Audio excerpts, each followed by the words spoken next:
ഈ പുഴയും കടന്ന് സീരിയലിന്റെ അടുത്ത ആഴ്ചയിലെ മുഴുവൻ എപ്പിസോഡ് റിവ്യൂ ആണ് പറയുന്നത്. വീഡിയോയിലേക്ക് പോകുന്നതിന് മുൻപായിട്ട് തന്നെ നിങ്ങൾക്ക് ഈ ഒരു വീഡിയോ ഇഷ്ടമാണെങ്കിൽ ഒരു ലൈക്കും ഹൈപ്പും ഒക്കെ തന്ന് സബ്സ്ക്രൈബ് ചെയ്യണം കേട്ടോ. അങ്ങനെ രാജേശ്വരിയുടെ വാക്കുകൾ സ്നേഹതീരത്തിന്റെ ഉമ്മറത്ത് വല്ലാത്ത നിശബ്ദതയുണ്ടാക്കി. അവരുടെ കണ്ണുകളിൽ അധികാരത്തിന്റെയും അഹങ്കാരത്തിന്റെയും തിളക്കമുണ്ടായിരുന്നു. ശാരദയുടെ നേരെ നോക്കി വിരൽ ചൂണ്ടിക്കൊണ്ട് രാജേശ്വരി പറഞ്ഞു, ഇനി എന്റെ മോൻ നിവിനും നിങ്ങളുടെ മോൾ കാവേരിയും തമ്മിൽ യാതൊരുവിധ ബന്ധവും പാടില്ല. പരസ്പരം കാണാനോ സംസാരിക്കാനോ ഞാൻ അനുവദിക്കില്ല. ഇതെന്റെ അവസാനത്തെ താക്കീതാണ്.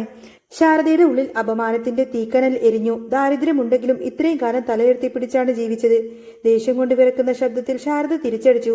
ദേ നോക്ക് രാജേശ്വരി, കാവേരി നിങ്ങളുടെ മകനും തമ്മിൽ ഒരു തെറ്റായ ബന്ധവുമില്ലാന്ന് ഞങ്ങൾക്ക് നല്ല ബോധ്യമുണ്ട്. പണമുണ്ടാക്കുന്ന അഹങ്കാരത്തിൽ എന്തും വിളിച്ചു പറയാമെന്നൊന്നും കരുതരുത്. ഞങ്ങളുടെ പെൺകുട്ടികളെ എങ്ങനെ നിലക്ക് നിർത്തണമെന്ന് ഞങ്ങൾക്ക് നന്നായിട്ടറിയാം. നിങ്ങൾ നിങ്ങളുടെ സ്വന്തം മകനെ ആദ്യം ഒന്ന് നിലക്ക് നിർത്ത്. രാജേശ്വരിക്ക് ആ വാക്കുകൾ ഒട്ടും പിടിച്ചില്ല. പുച്ഛത്തോടുകൂടെ അവൾ മുഖം തിരിച്ചു. ശാരദയെ, പറഞ്ഞതായിരിക്കണം. ഇനി ഈ പ്രശ്നവും പറഞ്ഞ് എന്നെ ഇങ്ങോട്ടേക്ക് വരുത്തരുത്. അത്രയും പറഞ്ഞ് രാജേശ്വരി കാറിൽ കയറിപ്പോയി. രാജേശ്വരി പോയതിനു ശേഷം ആ മുറ്റത്ത് ശാരദയുടെ സങ്കടം തളം പൊട്ടി നിന്നു. അതേസമയം നിവിനൊപ്പം കാറിൽ വരികയായിരുന്നു കാവേരി. പെട്ടെന്നാണ് ഗംഗയുടെ ഫോൺ വന്നത്. ഫോൺ എടുത്ത കാവേരിയോട് കാര്യം എന്താണെന്ന് പറയാതെ എത്രയും പെട്ടെന്ന് തന്നെ വീട്ടിലേക്ക് എത്താൻ ഗംഗ ആവശ്യപ്പെട്ടു. ഗംഗേച്ചിയുടെ ശബ്ദത്തിലെ മാറ്റം കാവേരിയെ ഭയപ്പെടുത്തി. അവൾ നിവിനോട് കാര്യം പറഞ്ഞു. നിവിൻ വേഗം വണ്ടി സ്നേഹതീരത്തേക്ക് വിട്ടു. കാറ് മുറ്റത്ത് വന്നു നിന്നതും കാവേരി ഇറങ്ങി. ഉമ്മർത്ത് ദേഷ്യം കടിച്ചിറക്കി നിൽക്കുകയായിരുന്ന ശാരദയും ഗംഗയും വിനീതിനെ കണ്ടപ്പോൾ കാവേരിയുടെ ചങ്ക് പിടഞ്ഞു. എന്താണ് പ്രശ്നമെന്ന് ചോദിച്ച കാവേരിയോട് ഗംഗ കർശനമായി പറഞ്ഞു, നീ ആദ്യം അകത്തേക്ക് കയറി വാ. നിവിൻ പതുക്കെ മുന്നോട്ട് വന്ന് വിനീതിനോട് ചോദിച്ചു, വിനീതെ, എന്താ പ്രശ്നം? എല്ലാവരുടെയും മുഖമെന്താ ഇങ്ങനെ? വിനീത് വല്ലാതെ കുഴങ്ങി. നിവിൻ, നീ അകത്തേക്ക് വാ, നമുക്കിരുന്ന് സംസാരിക്കാം. എന്നാ ശാരദ അവനെ തടഞ്ഞു. വേണ്ട നിവിനെ, ഞാൻ തന്നെ സംസാരിക്കാം. ശാരദയുടെ കണ്ണുകൾ നിറഞ്ഞിരുന്നു. നിങ്ങൾ എവിടെ പോയിട്ട് വരുവാണ്? ദേ കാവേരി, ഈ നിവിനുമായിട്ടുള്ള നിന്റെ ഈ സംസാരവും നടപ്പും ഇന്നത്തോടു കൂടി അവസാനിപ്പിച്ചോളണം. ഇനി നീ ഇവനെ കാണാനോ സംസാരിക്കാനോ ചെയ്യാൻ പാടില്ല. കാവേരി ഞെട്ടിത്തെറിച്ചു പോയി. എന്തു പറ്റി അമ്മേ? അമ്മ എന്താ ഈ പറയുന്നത്? നിവിൻ ആകെ പരിഭ്രമിച്ചു. പെട്ടെന്ന് ഗംഗ ഇടപെട്ടു. നിവിന്റെ അമ്മ ഇവിടെ വന്നിരുന്നു. വന്ന് വായിൽ തോന്നുന്നതൊക്കെ വിളിച്ചു പറഞ്ഞിട്ടാ പോയത്. പണക്കാരനായ പയ്യനെ കണ്ടപ്പോൾ നീ അവനെ മയക്കിയെടുത്തു വളക്കാൻ ശ്രമിക്കുകയാണെന്നൊക്കെ അവര് പറഞ്ഞത്. അത് കേട്ടപ്പോൾ നിവിന്റെ തലയിൽ ഒരു ഇടുത്തി വീണതുപോലെയായി. അവൻ കൈകൂപ്പിക്കൊണ്ട് പറഞ്ഞു, അയ്യോ ആന്റി, സോറി. അമ്മക്ക് വേണ്ടി ഞാൻ മാപ്പി ചോദിക്കുക. അവരെന്താ ഇങ്ങനെ വന്നും ഇങ്ങനെയൊക്കെ പറഞ്ഞതെന്നൊന്നും എനിക്കറിയില്ല. ശാരദ വേദനയോട് പറഞ്ഞു. നിവിൻ വിനീതിന്റെ കൂട്ടുകാരനായതുകൊണ്ടാ ഈ വീട്ടിലേക്ക് വന്നത്. അരവിന്ദേട്ടൻ പോയപ്പോൾ നീ ഞങ്ങളുടെ കൂടെ ഉണ്ടായിരുന്നു. ഒരുപാട് സഹായങ്ങൾ ചെയ്തിട്ടുണ്ട്. അതിനെല്ലാം ഞങ്ങൾക്ക് നന്ദിയുണ്ട്. പക്ഷേ ഒരു പണക്കാരനായ പയ്യനെ വളച്ചെടുത്ത് എന്റെ പെൺമക്കളുടെ കല്യാണം നടത്തണമെന്ന് ഞാൻ സ്വപ്നത്തിൽ പോലും ചിന്തിച്ചിട്ടില്ല. അങ്ങനെ ഒരു ഗതികേട് വന്ന ഞങ്ങളെല്ലാവരും കൂടി വിഷം കുടിച്ച് മരിക്കും. വിനീത് സങ്കടത്തോടെ ചോദിച്ചു, അവർ അത്രത്തോളം ഒക്കെ പറഞ്ഞു അമ്മായി? ഗംഗ ദേഷ്യത്തോടെ പറഞ്ഞു, അതെ, അവർക്ക് കുറച്ച് ഓവറായിട്ടാ സംസാരിച്ചത്. നിവിൻ വീണ്ടും വീണ്ടും മാപ്പ് പറഞ്ഞു. എന്നാൽ ശാരദ ഉറച്ച തീരുമാനത്തിലായിരുന്നു. നടന്നത് നടന്നു നിവിൻ. ഇനി മേലാൽ ദയവ് ചെയ്ത് ഈ വീട്ടിലേക്ക് നീ വരരുത്. കാവേരിയോട് സംസാരിക്കരുത്. വിനീതിനെ കാണണമെങ്കിൽ എവിടെ വെച്ചും പുറത്തു വെച്ചൊക്കെ നിങ്ങൾ കണ്ടോ? ഇനി നിവിനെ ഞാൻ ഈ വീട്ടിൽ കാണരുത്. നിവിനും കാവേരിയും ഹൃദയം തകർന്നാണ് അവിടെ നിന്നത്. ഗംഗ നിവിനോട് പോവാൻ പറഞ്ഞു. നിവിൻ നിറ കണ്ണുകളോടുകൂടെ കാവേരിയെ ഒന്ന് നോക്കിയിട്ട് വിനീതിനൊപ്പം പുറത്തേക്ക് പോയി. കാവേരി അമ്മയോട് സങ്കടത്തോടെ പറഞ്ഞു, അമ്മേ, ഞങ്ങളുടെ ഭാഗത്ത് തെറ്റൊന്നുമില്ല. അമ്മ എന്നെ വിശ്വസിക്കണം. ശാരദ ഒന്നും മിണ്ടാതെ അകത്തേക്ക് പോയി. ഗംഗ കാവേരിയെ ആശ്വസിപ്പിച്ചു. നീ വിഷമിക്കേണ്ട, നീ തെറ്റൊന്നും ചെയ്തിട്ടില്ലെന്ന് ഞങ്ങൾക്കറിയാം. പക്ഷേ രാജേശ്വരിക്കത് മനസ്സിലാവണ്ടേ? ഇനി നീ അവനെ തിരിഞ്ഞു പോലും നോക്കരുത്. പുറത്തെത്തിയ നിവിൻ വല്ലാതെ തകർന്നിരുന്നു. അവൻ വിനീതിനോട് മാപ്പ് പറഞ്ഞു. വിനീത് അവനെ ആശ്വസിപ്പിച്ചു. നീ എനിക്ക് വേണ്ടിയിട്ടാണല്ലോടാ ഈ വീട്ടിലേക്ക് വന്നത്. അതുകൊണ്ട് നിനക്ക് അമ്മായിയുടെ ചീത്ത കേൾക്കേണ്ടി വന്നു. അപ്പോൾ നിവിൻ അവന്റെ ഉള്ളിലെ വലിയൊരു രഹസ്യം വിനീതിനോട് തുറന്നു പറഞ്ഞു. വിനീതെ, എനിക്കൊരു കാര്യം പറയാനുണ്ട്. എനിക്ക് കാവേരി ഒരുപാട് ഇഷ്ടമാണ്. വിനീത് ഞെട്ടിപ്പോയി. എന്താണ് നീ പറയുന്നത്? ഇത് കാവേരിക്കറിയാമോ? അവൾക്കും എന്നെ ഇഷ്ടമാണെന്നാ എനിക്ക് തോന്നുന്നത്. പക്ഷേ ഞാൻ അത് തുറന്നു പറഞ്ഞിട്ടില്ല, നിവിൻ പറഞ്ഞു. വിനീത് അവനെ തടഞ്ഞു. പറയരുത് നിവിൻ, ഒരിക്കലും പറയാൻ പാടില്ല. അത് ശരിയാവത്തില്ല. നിന്റെ അമ്മാവനറിഞ്ഞ അയാൾ ചങ്ങല പൊട്ടിച്ചിങ്ങോട്ടേക്ക് വരും. അവൾ പാവമാടാ. അവളെ നീ വെറുതെ കരയിപ്പിക്കരുത്. നിവിൻ ഉറച്ച ശബ്ദത്തിൽ പറഞ്ഞു. ഈ ലോകം മുഴുവൻ എതിർത്താലും ഞാൻ കാവേരിയെ മാത്രമേ കല്യാണം കഴിക്കുള്ളൂ. നീ എന്നെ വിശ്വസിക്കൂ വിനീതേ. നീ എന്റെ കൂടെ ഉണ്ടാവണം. വിനീത ആകെ ധർമ്മസങ്കടത്തിലായി. അവിടെ നിന്ന് നേരെ റിസോർട്ടിലേക്ക് പോയ നിവിൻ അമ്മയുമായി വലിയൊരു വഴക്കുണ്ടാക്കി. അമ്മ എന്തിനാ അവരുടെ വീട്ടിൽ പോയിട്ട് ആ പാവങ്ങളെ അപമാനിച്ചത്? ഇനി രാഗിണിയുമായിട്ടുള്ള ആ ഒരു കല്യാണം നടക്കില്ല. എനിക്ക് കാവേരിയെ മതി.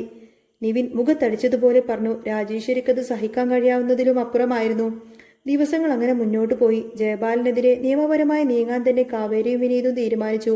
അവരൊരു വക്കീലിനെ പോയി കണ്ടു. കാവേരിയുടെ അച്ഛൻ തോട്ടത്തിന് പണം കൊടുത്തതിന് ആ ഒരു തെളിവുകളെല്ലാം തന്നെ കാവേരി വക്കീലിനെ ഏൽപ്പിച്ചു. ജയപാലൻ ചതിയിലൂടെ ആ ഒരു തോട്ടം സ്വന്തം പേരിലാക്കിയതാണെന്ന് വക്കീലിന് മനസ്സിലായി. ഉടനെ തന്നെ ജയപാലിന് ഒരു വക്കീൽ നോട്ടീസ് അയക്കാൻ വക്കീല് തീരുമാനിച്ചു. ജയപാലന്റെ വീട്ടിൽ വക്കീൽ നോട്ടീസ് കിട്ടിയപ്പോൾ അവിടെ വലിയൊരു പൊട്ടിത്തെറിയാണ് ഉണ്ടായത്. വിശാല ദേഷ്യം കൊണ്ട് വിറച്ചു. അച്ഛനെ അപമാനിക്കാൻ മാത്രം ധൈര്യം വന്നു അവൾക്ക്. അവളെ ഞാൻ വെറുതെ വിടില്ല അച്ഛാ, എന്തെങ്കിലുമൊക്കെ ചെയ്തേ തീരൂ. ജയപാലൻ അവനെ തടയാൻ ശ്രമിച്ചു. അതിന്റെ കാര്യമൊക്കെ ഞാൻ നോക്കിക്കോളാം, നീ വെറുതെ പ്രശ്നമുണ്ടാവാനൊക്കെ ഒന്നും നിൽക്കണ്ട. പക്ഷേ വിശാലിന്റെ ഉള്ളിൽ പ്രതികാരത്തിന്റെ തീ ആളിപ്പടർന്നിരുന്നു.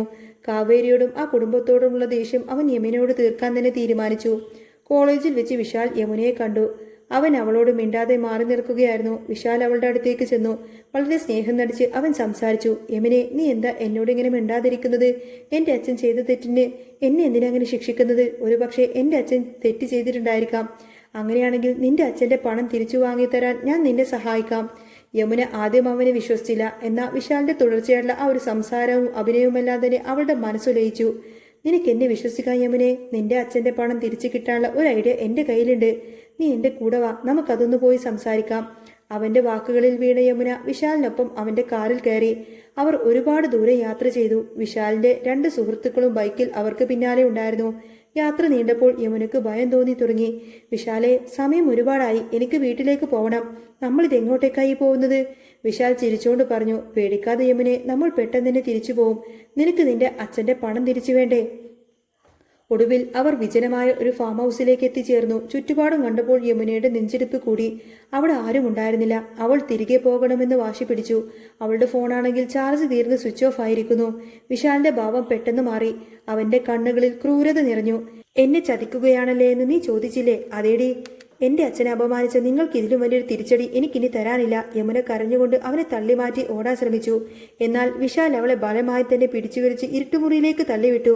പുറത്തു നിന്നങ്ങ് വാതിൽ കുറ്റിയിട്ടു. യമുന വാതിൽ ഇങ്ങനെ ആഞ്ഞടിച്ച് ഉറക്കെ കരഞ്ഞു. വിശാലെ, എന്നെ തുറന്നുവിട്, എന്നെ തുറന്നുവിട്, എനിക്ക് വീട്ടിലേക്ക് പോകണം. അവളുടെ ആ ഒരു നിലവിളി ഫാം ഹൗസിന്റെ ചുമരുകൾക്കുള്ളിൽ തന്നെ തട്ടി പ്രതിധ്വനിച്ചു. സമയം വൈകിട്ട് 5 മണി കഴിഞ്ഞു. സ്നേഹതീരം വീട്ടിൽ എല്ലാവരുമാകെ പരിഭ്രാന്തിയിലാണ്. യമുന ഇതുവരെ കോളേജിൽ നിന്നും വന്നിട്ടില്ല. ശാരദ ഉമ്മർത്ത് തന്നെ ഇരിപ്പായിരുന്നു. യമുനയുടെ ഫോണിലേക്ക് കാവേരി മാറി മാറി വിളിച്ചു നോക്കുന്നുണ്ട്. പക്ഷേ ഫോൺ സ്വിച്ച് ഓഫ് ആണ്. അവൾ ഇതുവരെ സ്പെഷ്യൽ ക്ലാസ് ഉണ്ടെങ്കിൽ വിളിച്ചു പറയുന്നതാണല്ലോ. ഇതിപ്പോ എന്താ സംഭവിച്ചത്? ഗംഗയുടെ ശബ്ദത്തിൽ പേടിയുണ്ടായിരുന്നു. കാവേരിയും ഗംഗയും യമുനയുടെ കൂട്ടുകാരിയുടെ വീട്ടിലെല്ലാം തന്നെ പോയി അന്വേഷിച്ചു. പക്ഷേ യാതൊരുവിധ വിവരവും കിട്ടിയില്ല. അവർ തിരികെ വീട്ടിലേക്ക് എത്തിയപ്പോൾ ശാരദ ആകെ തളർന്നു. ഡൈനിങ് ടേബിളിൽ തലവെച്ച് കിടക്കുന്ന ശാരദ പെട്ടെന്ന് തന്നെ ഒരു ദുസ്വപ്നം കണ്ട് ഞെട്ടി ഉണർന്നു. എന്റെ മോളെ യമുനെ എന്ന് ഉറക്കെ നിലവിളിച്ചുകൊണ്ട് ശാരദ മുറ്റത്തേക്ക് ഓടി വന്നു. അമ്മയുടെ ആ ഒരു കരച്ചിൽ കേട്ട് ഗംഗയും കാവേരിയും ഓടിയെത്തി. ശാരദയെ താങ്ങിപ്പിടിച്ച് അവർ സമാധാനിപ്പിക്കാൻ ശ്രമിച്ചു. എന്നാൽ ഒരു അമ്മയുടെ ഹൃദയം വരാനിരിക്കുന്ന വലിയൊരു ദുരന്തത്തെക്കുറിച്ചോർത്ത് വിതുമ്പുകയായിരുന്നു. ഇരുട്ട് വീണ ആകാശത്തേക്ക് നോക്കി സ്നേഹതീരം ഒരു കണ്ണീർ പുഴയായി മാറുന്നുണ്ടായിരുന്നു. തങ്ങളുടെ പൊന്നോമനക്ക് എന്ത് സംഭവിച്ചു എന്നറിയാതെ ആ ഒരു കുടുംബം നീറുകയാണ്. ഇനി വരാൻ പോകുന്ന നല്ല സൂപ്പർ അടിപൊളി ത്രില്ലിംഗ് രംഗങ്ങളൊക്കെ തന്നെയായിരിക്കും. നിങ്ങൾക്ക് ഈ ഒരു ചാനൽ ഇഷ്ടമാവുകയാണെങ്കിൽ സബ്സ്ക്രൈബ് ചെയ്യാനും സപ്പോർട്ട് ചെയ്യാനും മറക്കല്ലേ കേട്ടോ.